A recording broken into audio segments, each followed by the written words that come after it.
মদিনাতুল মুনাওয়ারার মসজিদে নববীতে জুমার খুতবা দিতেছেন হযরতে ওমর। খুতবার মাঝখানে একটা অপ্রাসঙ্গিক একটা আওয়াজ দিলেন, ইয়া সারিয়াতাল জাবাল, ইয়া সারিয়াতাল জাবাল, ইয়া সারিয়াতাল জাবাল। এ সারিয়া, পাহাড় পাহাড় পাহাড় পাহাড়, সারিয়া পাহাড়। ওমরের আওয়াজটা মদিনায় বসে দিয়েছেন, সারিয়া কই? ইতিহাসবিদরা বলে সারিয়া মদিনা থেকে 2000 কিলোমিটার দূরে ইরানে যুদ্ধ করে।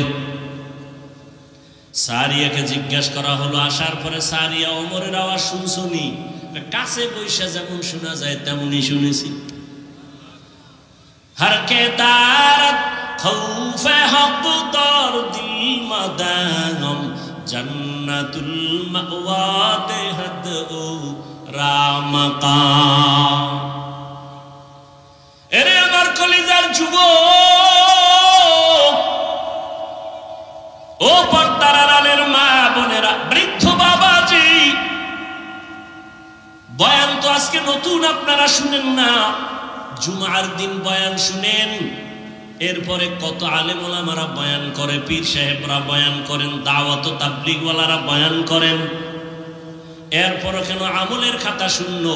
এখানে আপনারা যারা বসে আছেন সবাই আমরা মুসলমান। আপনার আল্লাহ আমার আল্লাহ দুই না এক? এই জবান খুলে বলেন, আপনার আমার আল্লাহ এক? নবী আপনাদের কাবা আমার কাবা আলাদা না এক? আপনাদের আমার কোরআন ভালো করে বলেন। তাহলে আপনার আমার কালেমা, আপনাদের ধর্ম আমার ধর্ম, আপনি আমি দুনিয়াতে আছি সিস্টেম এক না? নাকি আপনারা লঙ্গি পরে আসছেন?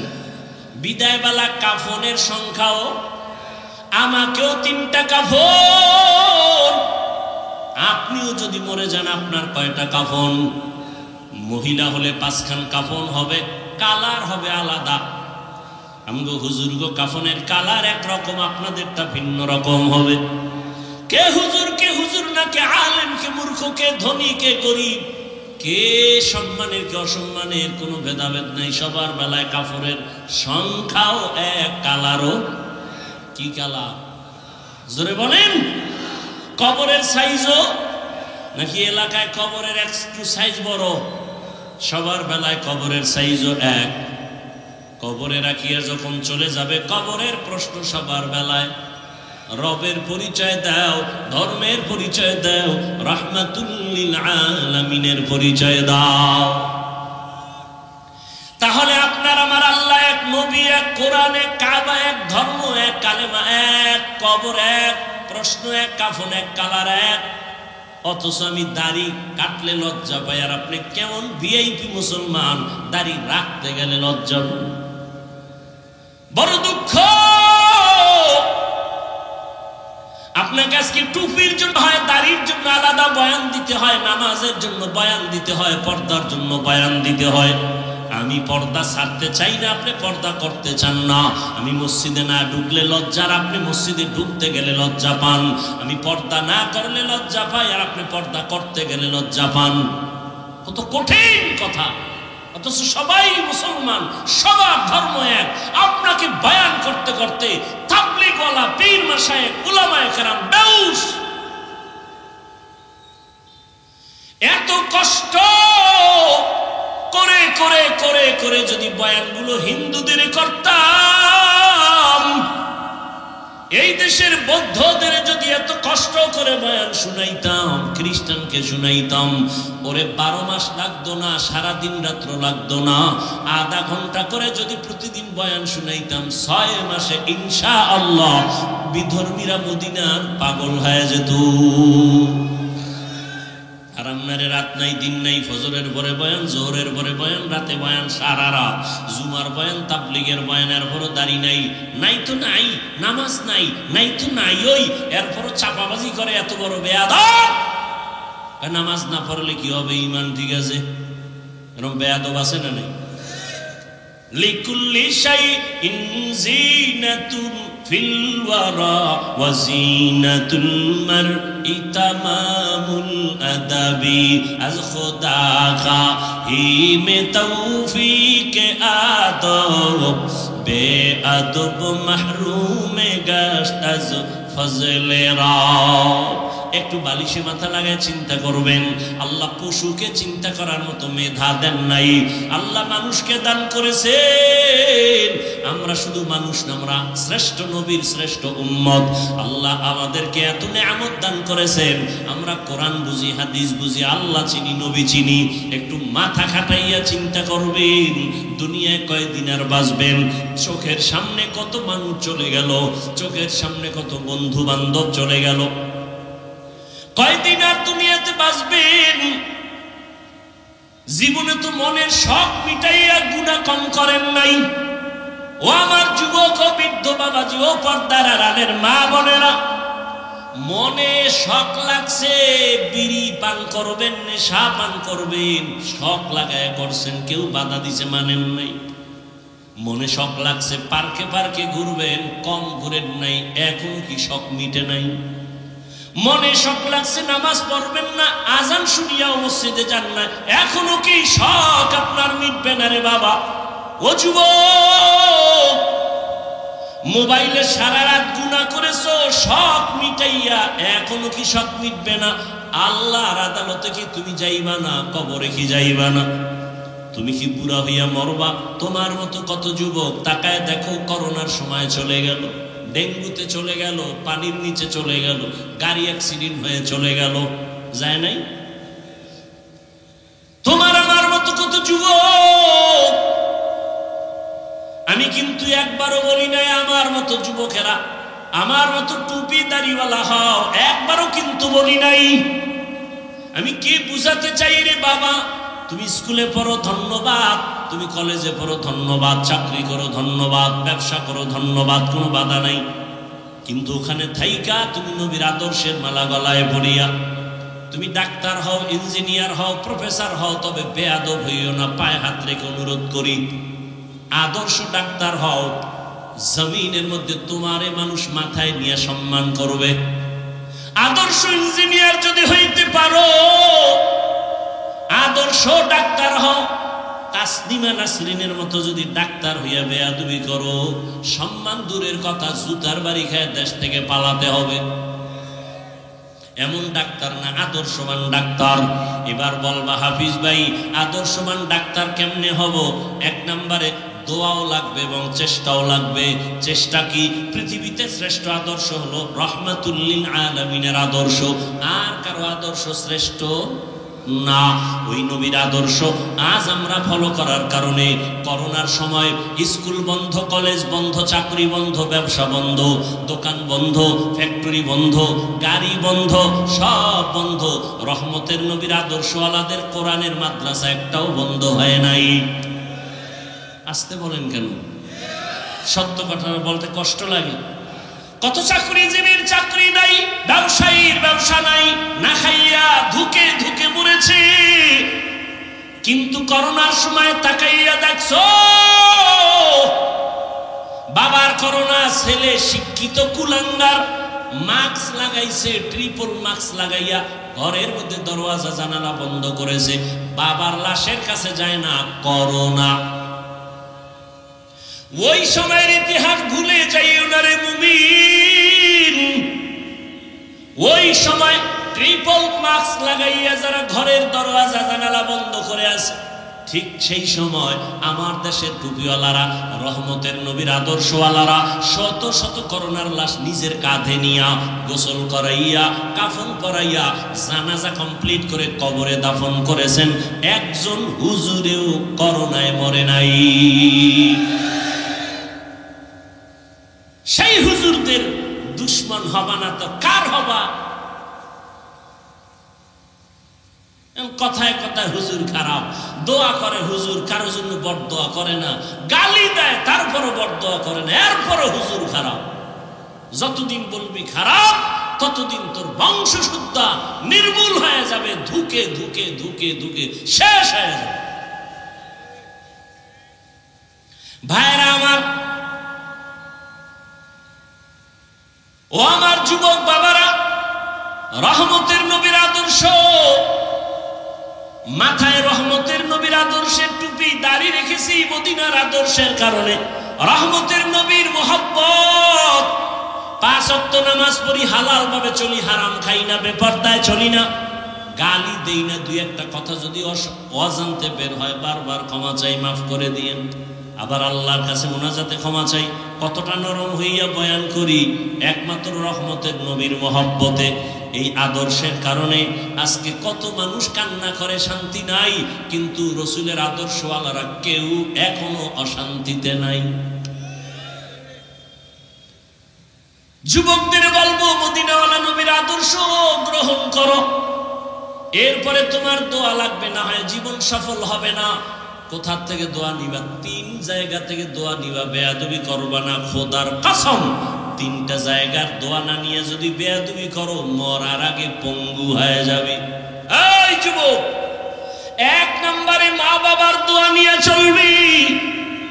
মা বাবার সাথে যদি বেয়াদবি করো, আর মা বাবার কলিজা থেকে যদি দুঃখের কারণে একটা নিঃশ্বাস বের হয়, তুই মরার আগে পঙ্গু। ভালো করে লিখে রাখ এরে যুবক।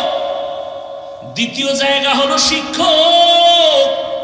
শিক্ষকের দোয়া নিয়ে চলবা। একটু যদি বেয়াদবি করো, মরার আগে জীবন তোমার ধ্বংস। 3 নাম্বার, উলামায়ে কেরাম মুরব্বীদের দোয়া নিয়ে চলবা। তাদের মনে যদি আঘাত দাও, আর যদি তারা কষ্ট পায়, নিঃশ্বাসটা ছেড়ে দেয়, চরিত্রের জগৎ থেকে হারায় যাবা, জীবনের চরিত্র সংশোধন হবে না। এই 3 জায়গার দোয়া নিয়ে চলো। মা বাবার দোয়া নাও, শিক্ষকের দোয়া নাও, উলামায়ে কেরামের দোয়া নিয়ে চললে দেখবা সম্মান আছে অনেক উপরে। বলবা, হাফিজ ভাই, এই সম্মানের দৃষ্টান্ত কোথায়? ডানে বামে একটু গভীরভাবে খেয়াল করো। তোমরাই খেয়াল করে আমাকে একটু জবাব দাও যুবক বাবারা। তোমার মতো যুবক জীবনে মাদ্রাসায় পড়ে নাই, আলিফ বা তাও শিখে নাই, স্কুল কলেজে পড়িয়াও 5 বেলার নামাজ পড়ে আছে না নাই? আর ওয়াজের দরকার নাই, শেষ ওয়াজ। তোর জীবনের জন্য এটাই শ্রেষ্ঠ ওয়াজ। বালিশে মাথা লাগায় ঘরে গিয়ে চিন্তা করবি যে আমার মতো যুবক যদি স্কুল কলেজে পড়ে নামাজ পড়ে, আমি পারি না কেন? আমার কপালে কার অভিশাপ লাগলো? ও যুবক, তোমার মতো যুবক র্যাব, আর্মি, পুলিশ, বিডিআরের চাকরি করে, 5 ওয়াক্ত নামাজি, সত্য কথা বলো, আছে না নাই? নিজের বিবেকটাকে জিজ্ঞাসা করো, বাবা তুমি কেন পারবা না? তোমার মতো যুবক ওসি, ডিসি, এসপি 5 ওয়াক্ত নামাজ পড়ে, নিজের বিবেকটাকে প্রশ্ন করো, তুমি কেন পারবা না রে বাবা? তোমার মতো যুবক তাকায় দেখো, এই বাজারে দোকানদারি করে, আজান হলে নামাজে যায়, 1 বেলার নামাজও বাদ দেয় না। একটা সাইনবোর্ড বানায় রাখছে, নামাজের বিরতি, 7-8 টেনে নামাজ পড়ে আবার এসে দোকান খোলে। মনেরে বুঝাও, তুমি কেন পারবা না রে বাবা? তোমার কপালে কার বরদোয়া লাগছে, কার অভিশাপ লাগছে? কারণ তোমার মতো যুবক হইয়া রাস্তায় গাড়ি চালায়, ড্রাইভারি করে, নামাজ ছাড়ে না। বলো তুমি কেন পারো না রে বাবা? অবশ্যই তোমার কপালে কারো না কারো বরদোয়া লেগে গেছে। তোমার গুনার কারণে আমার আল্লাহ বেজার। তোমার মতো যুবক নদীর মধ্যে মাছ ধরে, নামাজ ছাড়ে না। তোমার মতো যুবক ময়দানে কৃষি কাজ করে, 5 বেলার নামাজ পড়ে। বলো তুমি কেন পারবা না? এখনো সময় আছে, তওবা করো। আল্লাহ তওবার দরজা খুলে রাখছেন। ও পর্দার আড়ালের আম্মা জান বোনেরা, আপনার মতো কত মা, কত বোন এই এলাকায় আছে, খুঁজলে পাবেন। এখনো বেপরদায় চলে না, নামাজ বাদ দেয় না, মোবাইলে সময় নষ্ট করে না, স্বামীর মাল হেফাজত করে। এর আম্মা জানেরা, আপনারা কেন পারবেন না? এতক্ষণ আপনাদের সন্তানদের যত বয়ান আমি শুনাইলাম, আপনারা যদি একটু চেষ্টা না করেন, এই বয়ান সন্তানের জীবনে প্রতিফলন হবে না। এরে আম্মা জান, আপনার দোয়া, আপনার চেষ্টা যদি থাকে, একটা সন্তান আদর্শ ডাক্তার হতে পারে, আদর্শ ইঞ্জিনিয়ার হতে পারে, আদর্শবান প্রফেসর হতে পারে। এক সন্তানের আদর্শের কারণে পুরো সমাজের অন্ধকার দূর হয়ে যাবে। এরে আম্মা জান, এখনো চেষ্টা করে একটা নেককার সন্তানের মা হইয়া যান। ডাক্তার বানাবেন যেন বেয়াদব না হয়, ইঞ্জিনিয়ার বানাবেন আলহামদুলিল্লাহ, তবে দাবি রইল বেয়াদব বানাবেন না। আপনার সন্তানের ব্যবহারে কোনোদিন যেন আলেম ওলামার মনে কষ্ট না যায়, শিক্ষকের অন্তরে আঘাত না যায়, তার আচরণে যেন মা বাবা কখনো কষ্ট না পায়, এমন একটা আদর্শবান ডাক্তার সন্তান যদি রেখে যান, সন্তান ডাক্তারি করবে, রোগী দেখবে, নামাজ পড়বে, আবার তেলাওয়াত করে মা বাবার জন্য দোয়া করবে। ও আম্মা জানেরা, ও পর্দার আড়ালের বোনেরা, এখনো সময় আছে তওবা করার। আল্লাহর কাছে মনে মনে তওবা করেন, হে মালিক, মনের ঝাল মিটাইয়া, মনের আশা পূরণ কইরা কত বেপরদায় চললাম, মোবাইলে সময় নষ্ট করলাম, আজকে থেকে আর করব না, স্বামীর মাল নষ্ট করব না, হেফাজত করব, সন্তানটাকে আদর্শ ডাক্তার ইঞ্জিনিয়ার বানাবো, আদর্শ সন্তানের মা হইয়া কবরে যাব। বৃদ্ধ বাবাজিরা, আপনারাও তওবা করেন। আপনার মতো কত বুড়ারা মসজিদে গিয়ে 5 ওয়াক্ত নামাজ আদায় করে, আপনারা কেন পারবেন না? আল্লাহর কাছে মনে মনে বলতে থাকেন, হে আল্লাহ, জীবনে তো অন্যায় কম করি নাই, আজকে থেকে তওবা করে ফেললাম, নামাজ ছাড়বো না, বেপরদায় চলবো না, সন্তানটাকে আদর্শ মানুষ বানায় যাব। যুবক বাবারা, এখনো সময় আছে, তওবা করে নেও। জীবনে আমার মাওলার সামনে কেমনে দাঁড়াবা? আল্লাহকে মনে মনে ডাক দিয়া বলো গোপনে, হে মালিক, এই ময়দানে মনে হয় আমার মতো গুনাহগার কেউ নাই। আমার নিজের দিকে তাকায় দেখি, গুনাহের কারণে এই হাতের দ্বারা কত অন্যায় করেছি, চোখের দ্বারা কত অন্যায় করেছি, জবানের কথার দ্বারা কত মানুষের আঘাত করেছি। ও আল্লাহ, আজকে থেকে তওবা করতেছি, স্কুলে পড়ি, কলেজে পড়ি, চাকরি করি, ব্যবসা করি, আর নামাজ ছাড়বো না, দাড়ি কাটবো না, বেপরদায় চলবো না, মা বাবার সাথে বেয়াদবি করবো না, উলামায়ে কেরামের দোয়া নিয়া, শিক্ষকের দোয়া নিয়া, নবীজির আদর্শের মালা গলায় পরে চলবো। তওবার নিয়ত যদি করিয়া আল্লাহর কাছে বলতে পারো খাঁটি মনে, আল্লাহ রাস্তা খুলিয়া দিবেন। তবে সবার কপালে তওবা নসিব হবে না। আল্লাহ যাকে কবুল করবেন সে তওবা করবে। নবীজির মহব্বতে পড়িয়া কত চেষ্টা করলেন, আবু জাহালকে নবী দাওয়াত দিলেন, কালেমা জীবনে পড়ে নাই। আর ওমরের মতো বান্দা নবীকে জবাই করতে গিয়া কালেমাওয়ালা মুসলমান হয়ে গেল। এটাই প্রমাণ, আল্লাহ যাকে কবুল করবেন সে হেদায়াত পাবে। ওমরের মতো গুনাহগার হইয়াও হেদায়েতের দরজায় চলে যাবে। আর যার কপাল খারাপ, হাজারো বয়ান শুনিয়াও তার অন্তর নরম হবে না, তওবার চিন্তাও করবে না। জানি না ওমরের মেজাজওয়ালা মন নিয়ে কারা বসছেন, যে জীবনে গুনাহ তো কম করি নাই, বেপরদায় কম চলি নাই, নামাজ তো কম সারি নাই, দাড়ি তো কম কাটি নাই, মা বাবাকে তো কষ্ট কম দেই নাই, আজকে থেকে খাঁটি তওবা করলাম, আর নামাজ ছাড়বো না, দাড়ি কাটবো না, বেপরদায় চলবো না, মা বাবার সাথে বেয়াদবি করবো না। মা বাবার দোয়া নিয়া, শিক্ষকের দোয়া নিয়া, উলামায়ে কেরামের দোয়া পরামর্শ নিয়া, নবীজির আদর্শ মেনে চলবো। তওবা করার মতো যদি কারো অন্তর তৈরি হয়, মুনাফিকি যদি না থাকে, খাঁটি তওবার নিয়ত যাদের আছে, দুটো হাত আমার আল্লাহকে দেখাইয়া দাও। আয় আল্লাহ, আমাদের হাতগুলো কবুল করে নেন, তওবা কবুল করে নেন, তওবার উপরে মজবুত হইয়া চলার মতো আমাদের তৌফিক দান করেন, আমিন। আলহামদুলিল্লাহি রাব্বিল আলামিন, ওয়াসসালাতু ওয়াসসালামু আলা সাইয়্যিদিল আমবিয়াই ওয়াল মুরসালিন ওয়া আলা আলিহি ওয়া আসহাবিহি আজমাইন। ইয়া আরহামার রাহিমিন, ইয়া আরহামার রাহিমিন, ইয়া আরহামার রাহিমিন, ইয়া হাইয়্যু ইয়া হালিমু ইয়া আজিজু ইয়া কারীম, بحق إياك نعبد وإياك نستعين. اللهم إنا نسألك بأن لك الحمد لا إله إلا أنت المنان، يا بديع السماوات والأرض، يا ذا الجلال والإكرام، يا حي يا قيوم، رب ارحمهما كما ربياني صغيرا. اللهم إنك عفو كريم تحب العفو فاعف عنا.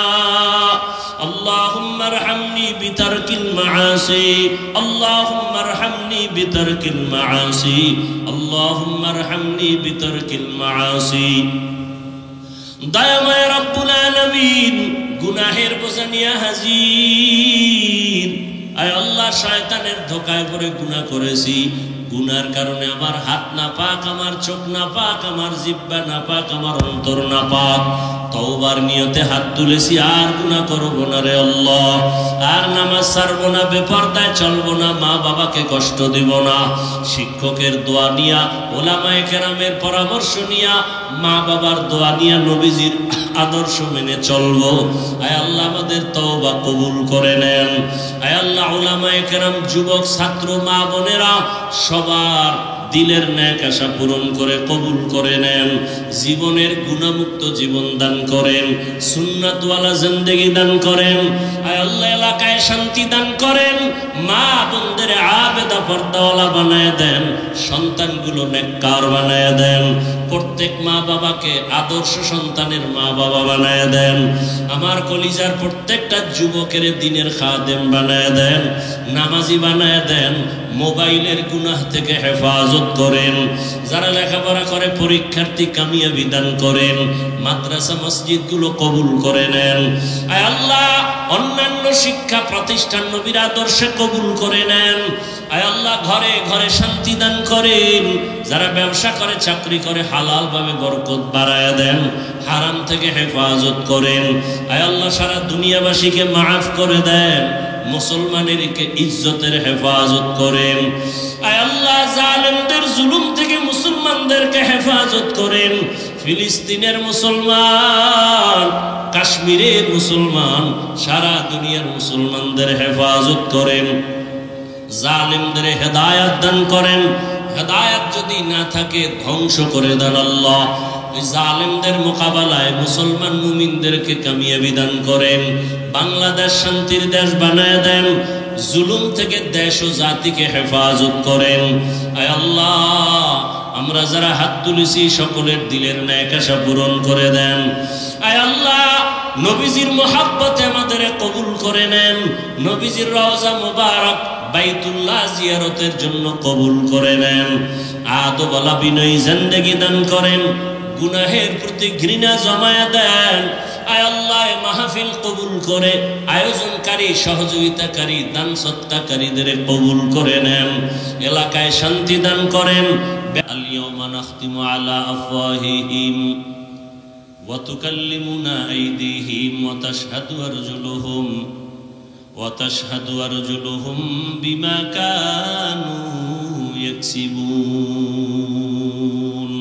দস্তগুয়াদ মঞ্চুনি দুজদিদাম, লব্বগুয়াদ মঞ্চুনি বুসিদাম, চশমগুয়াদ চিদাম গামজাহারাম, গোশগুয়াদ চিদাম সমরুল কালাম। তো হাসরের ময়দানে আল্লাহ পাক পাকে জিজ্ঞাসা করবেন, সব হিসাব নেবেন। এই বান্দা, হাত যে কাজের জন্য দিয়েছিলাম সেই কাজ কি করেছে? অনেক বান্দা আল্লাহর আযাবের ভয়ে মিথ্যার আশ্রয় নিয়ে বলবে, হ্যাঁ আল্লাহ করছে।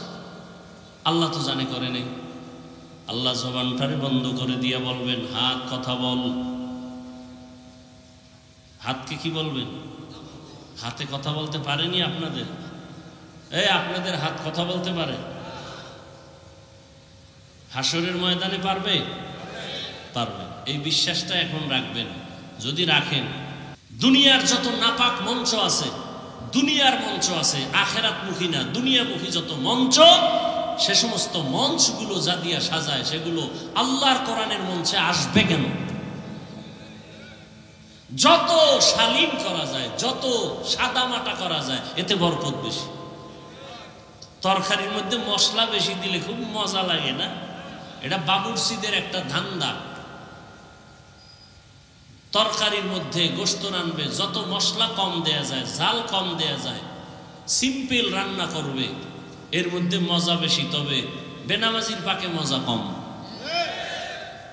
নামাজি বান্দা বিসমিল্লাহ বলে পাক করবে, সাদা মাটা পাক করবে, এর মধ্যে মজা এবং এই খানায় স্বাস্থ্য ভালো হয়, আরাম হয়। এটা বুঝারও তো মানুষ নেই। বাবুর্চিরা মনে করে মশলা বেশি দিলে, তেল বেশি দিলে উপরে সব তেল খাইয়া সব তেল তেল করবে।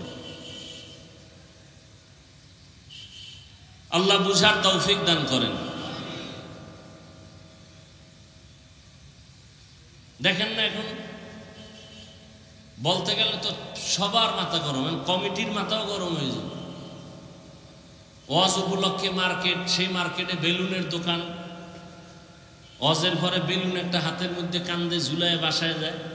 ম্যাডাম বলে ওয়াজে কি পাইছো? এই যে মোনাজাতে বেলুন কবুল করে নিয়ে আসছে। হাসেন আপনারা?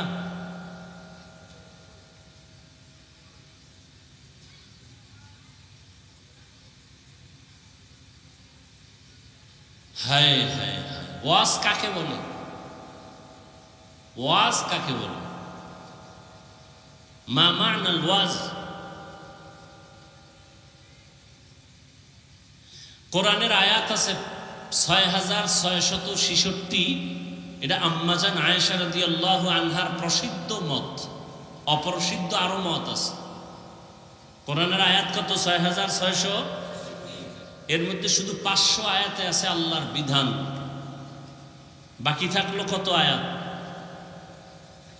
খবর নেই, চিন্তা করছে 166 বলে বাকি, আর 6000 কি জিনে লয়ে গেছে?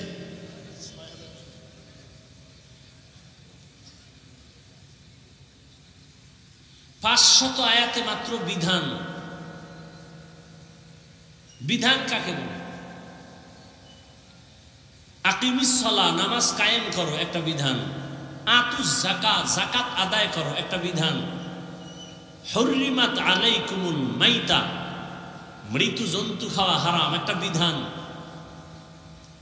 খিনজির, লাহমাল খিনজির, শূকরের গোশত খাওয়া হারাম, একটা বিধান।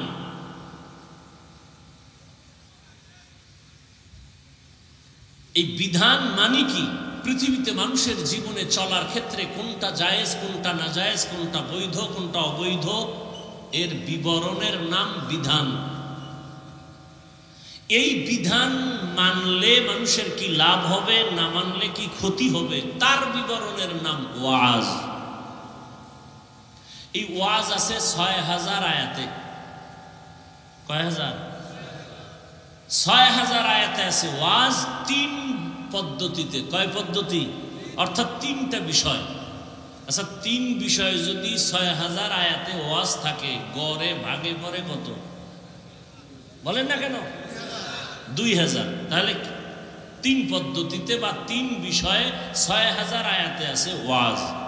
1 নাম্বার তাযকির বি আলা ইল্লাহ, 2 তাযকির বি আইয়ামিল্লাহ, 3 তাযকির বিমা বাদাল মাউত, আল্লাহর কুদরতের বিবরণের ওয়াজ 2000, কিয়ামতের বিবরণের ওয়াজ 2000 আয়াত, কেচ্ছা কাহিনীর ওয়াজ 2000 আয়াত। কিছু মূর্খরা বলে না কেচ্ছা কাহিনীর ওয়াজ আমরা করি না। হাফিজুর রহমান কেচ্ছা কাহিনীর ওয়াজ করে। লিখে রাখো, কেচ্ছা কাহিনীর ওয়াজ আছে কোরআনে কত হাজার আয়াত? কারো বুকে সাহস থাকলে কাউন্টার দিতে চাইলে শুরুতে বলছে, আবার বলি দাঁড়াও। তুমি বলো কেচ্ছা কাহিনীর ওয়াজ করি না, আর আমি বলে গেলাম কেচ্ছা কাহিনীর ওয়াজ করি না। না, 1000 বার করি। কেন? কোরআনে 2000 আয়াতে বয়ান আছে, ওয়াজ আছে, শুধু কেচ্ছা কাহিনী, কেচ্ছা কাহিনী, কেচ্ছা কাহিনী। কেমন কেচ্ছা কাহিনী? বাঘের কেচ্ছা, সাপের কেচ্ছা, ব্যাঙের। আলেম ওলামা আছেন? আমি যা বলতেছি ঠিক আছে? লোকমা দিয়েন যদি ভুল বলি। কোরআনে বাঘের কেচ্ছা নাই, সাপের কেচ্ছা নাই, ব্যাঙের কেচ্ছা নাই, মশা পিপিলিকা মাছির কেচ্ছা নাই। মূর্খের জাত কি কয়? কেচ্ছা কাহিনীর ওয়াজ করি না। কেচ্ছা কাহিনীর ওয়াজ আছে কোরআনে কত হাজার? লিখে নাও।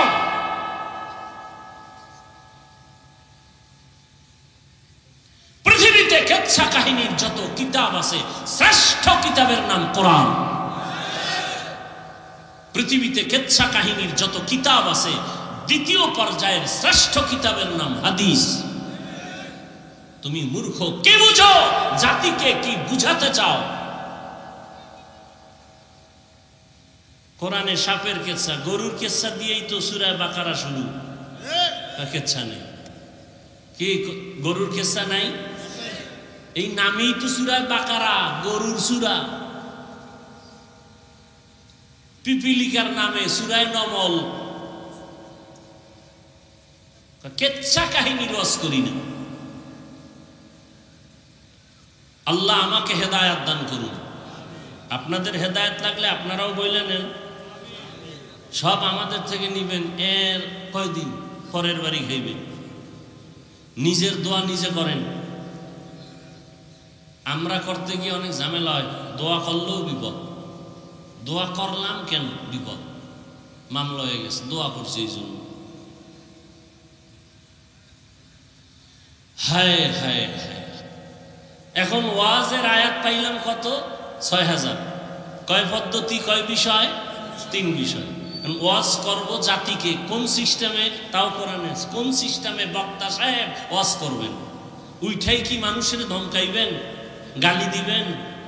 কোন সিস্টেম ওয়াজ করবেন? আল্লাহ তাও বলে দিছেন। কোরআন কত স্মার্ট কিতাব, পৃথিবীর শ্রেষ্ঠ, মানুষের হৃদয়ের চুম্বক।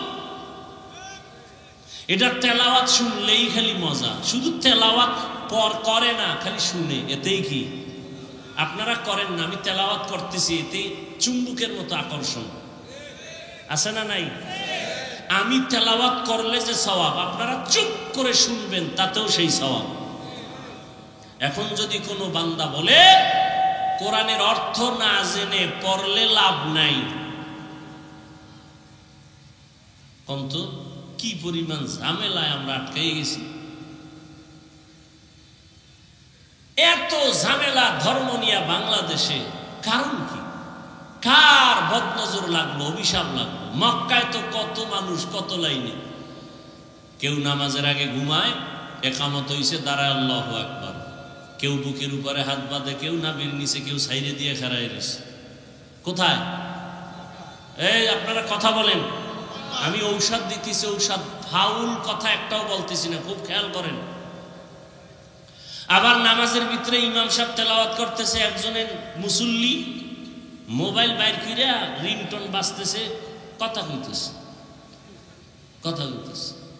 ওদের থেকে জিজ্ঞাসা করছে তুমি কই? বলে সলা সলা, নামাজের ভিতরে আছি। আবার মোবাইল বন্ধ করে পকেটে ধুয়ে নামাজ যায় না, এখন ঠিকই আছে নামাজ। আবার একজনের সেজদায় যাওয়ার সময় পকেট থেকে কাঠের টুকরা বাইর করে কপালের নিচে দেয়। কিও? ইবলিস সেজদা দিয়ে জমিন নাপাক করছে, এই জন্য জমিনে দিই না, কাঠের উপরে দিই। যেটা বুঝাতে চাই, মক্কায় এত লাইনের মানুষ প্রতি বছর আসে না? আসে না?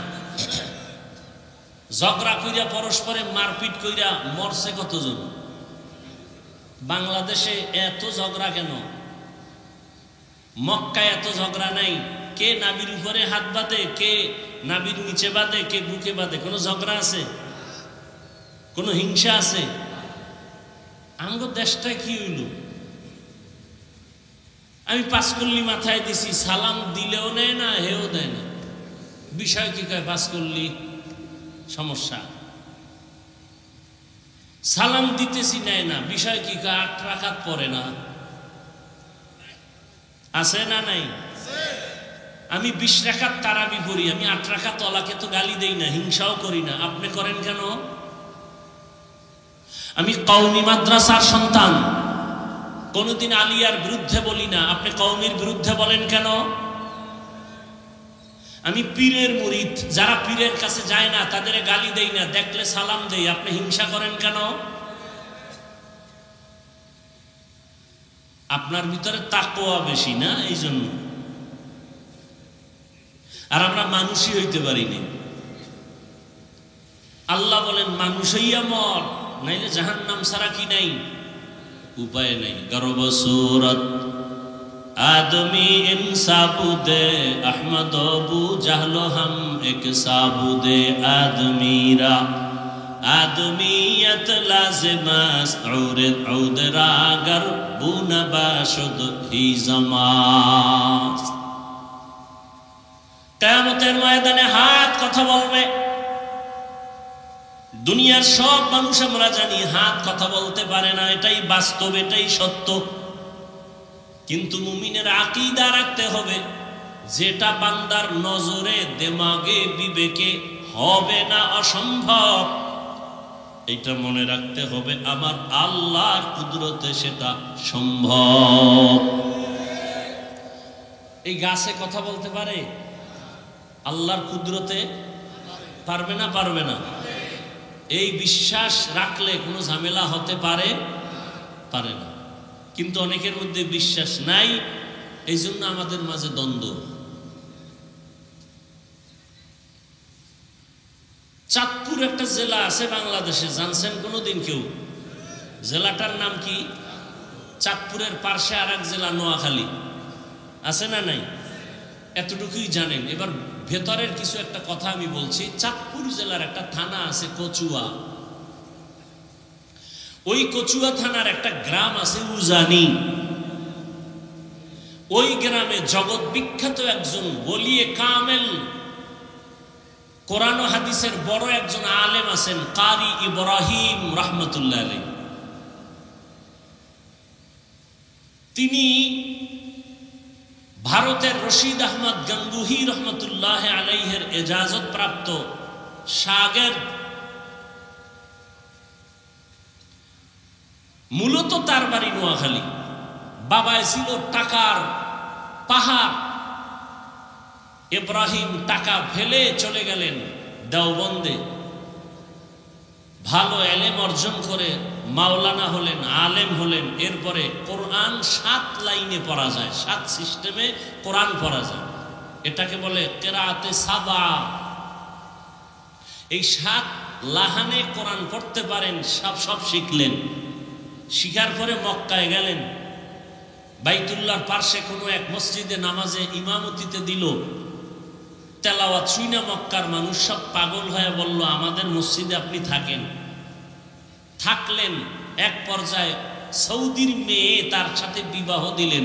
শর্ত একটা, বাংলাদেশে মেয়েকে নেওয়া যাবে না।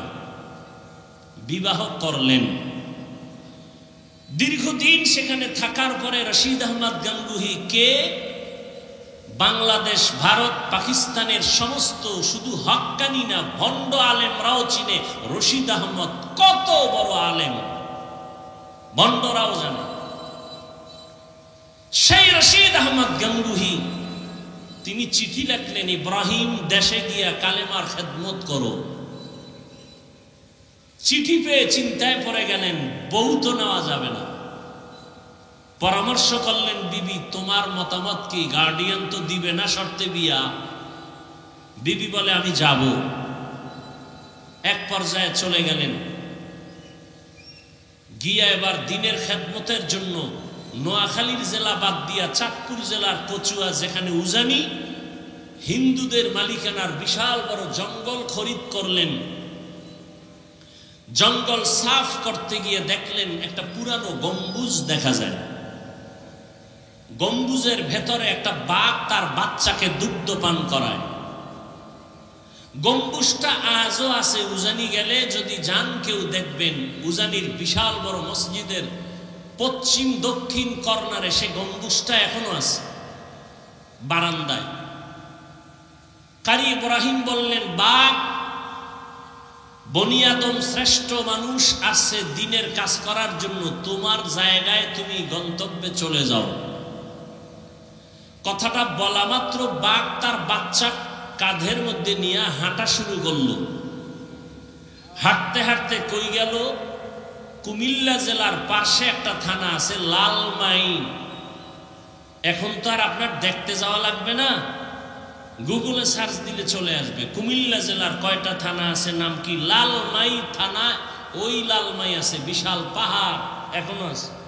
বাঘ সে পাহাড়ে চলে গেল।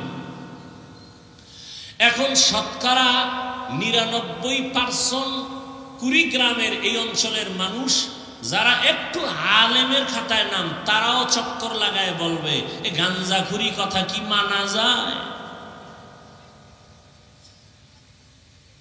যে বাঘেরে বলছে চলে যাও, বাঘ চলে গেছে, এটা কেমন কথা? আমি আপনাদের জিজ্ঞাসা করি, আপনাদের এই অঞ্চল, গ্রাম অঞ্চলে গরু দিয়া চাষাবাদ হয়নি? যারা গরু দিয়া লাঙ্গলার জোয়াল নিয়ে চাষ করে, এরা কি শিক্ষিত? আইএ দিয়ে পাস না সাধারণ মানুষ? অধিকাংশ নামাজও ঠিক মতো পড়ে না, গোসলও ঠিক মতো করে না। অর্থাৎ সমাজের মধ্যে নিম্ন শ্রেণীর মানুষ যারা একটু শিক্ষা দীক্ষা কম, এরা চাষাবাদ করে, তাই তো? সত্য কথাটা স্বীকার করেন, শুরুতেই বলছি। এই চাষি ব্যক্তি, মূর্খ ব্যক্তি গরুকে যখন চাষ করে, হাল চাষ করে মাঠে, বলুন তো এই চাষির কথা গরু শুনে? সত্যটা বলেন। গরুকে যদি বলে দাঁড়াও, দাঁড়ায়। এই মূর্খ চাষি যদি বলে গরু ডানে যাও, যায়। এই মূর্খ চাষি যদি গরুকে বলে বামে যা, যায়। একটা মূর্খ ব্যক্তির কথা যদি গরু শুনে, একজন তাকওয়াওয়ালা, তাহাজ্জুদওয়ালা, কোরআনওয়ালা, আল্লাহর প্রিয় বান্দার কথা বাঘ শুনবে না কেন? মুরগির কথা, মুরগি মালিকের ঘরের মহিলার কথা শুনেনি? 500 হাঁস মাঠে আছে, সন্ধ্যাবেলা মালিক ডাক দিছে ম্যাডাম, তার ভাষায় সব হাঁসগুলো ঘরে হাজির। কথা ঠিক? এই আমগো পরস্পরে ঝামেলা হওয়ার পেছনে অভাব তিনটা। কয়টা? গভীর ধর্মের জ্ঞান নাই, আল্লাহর ওলি তাকওয়াওয়ালা কোনো মুরব্বী নাই। 3 নাম্বার তার সমস্যা, জাহান্নামের আযাবের ভয় নাই। এই 3টা সমস্যা যাদের আছে, ওরা আলেমের গালি দেয়, ওরা আলেমের বিরোধিতা করে, ওরা বড় বড় বুজুর্গদের বিরুদ্ধে কথা বলে। এই 3 সমস্যা, ধর্মের গভীর জ্ঞান নাই,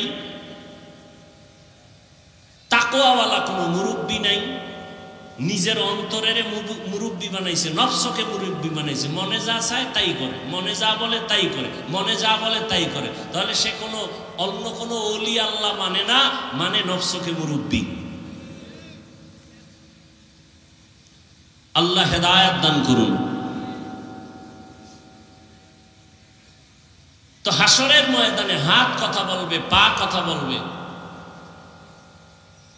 অসম্ভবকে সম্ভব করার ক্ষমতা আছে কার?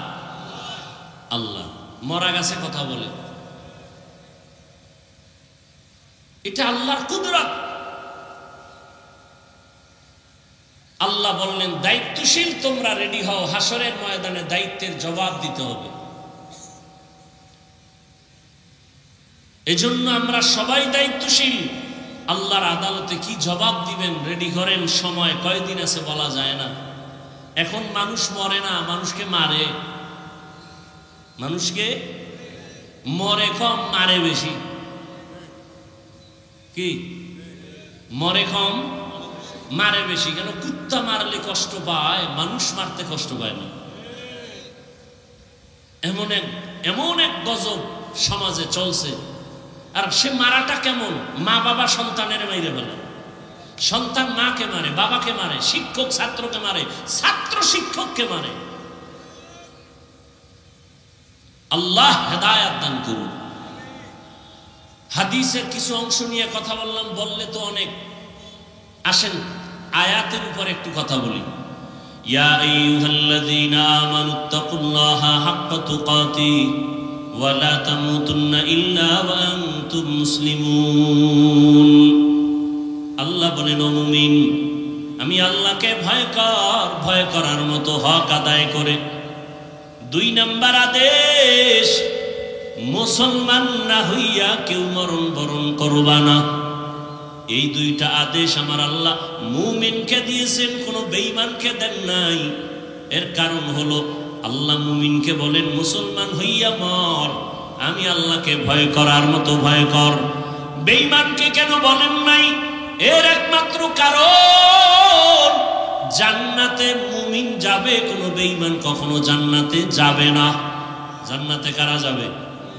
জবান খুলেন, জান্নাতে কারা যাবে? কোনো বেঈমান। মুমিনেরাও যে যাবে, অনেক বেতের বাড়ি খাওয়ার পরে যাবে। এমনি এমনি যাওয়া বড় কঠিন। বহু বেতের বাড়ি আছে কপালে। রসুলের হাদিস বলার সময় নাই, তরজমাটা একটু বলি। নবীজি বলেন আমার উম্মতের মধ্যে দল হবে 73। কত?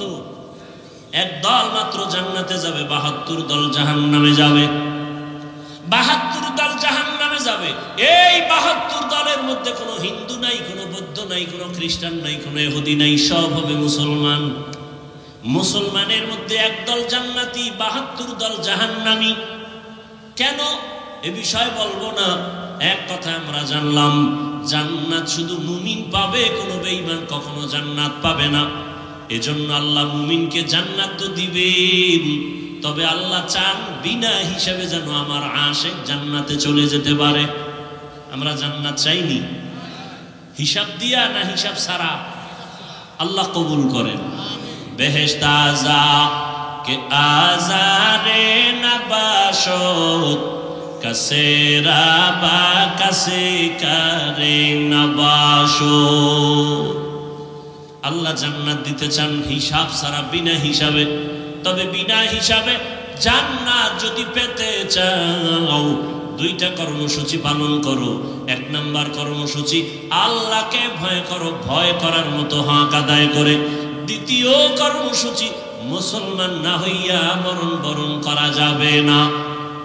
সাহাবায়ে কেরাম পেরেশান হয়ে গেলেন, রহমতের নবীকে বললেন, ইয়া রাসূলুল্লাহ, আল্লাহ যত বড়, আল্লাহর হক আদায় করে আল্লাহ ভয় করতে বলেছেন।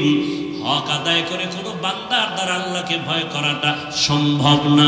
নবীও চিন্তায় পড়ে গেলেন, আসলেই তো আল্লাহ যত বড়, ওই পরিমাণ ভয় বান্দা করে হক আদায় করতে পারবে না। নবীও চিন্তায় পড়ে গেলেন।